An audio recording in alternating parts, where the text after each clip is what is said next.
చెప్పేవా చెవిలోన ఒక మాట, పువ్వులతో తుమ్మెద చెప్పే మాట.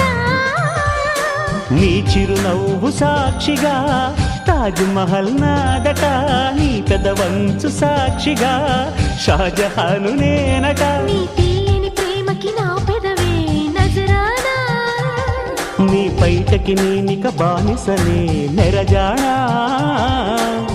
అనంతాల ఆత్మ నీవై చేరుకున్న వేళలో, కోకలు కట్టిన కోయిలా ఓ కమ్మని కౌగిలియవే.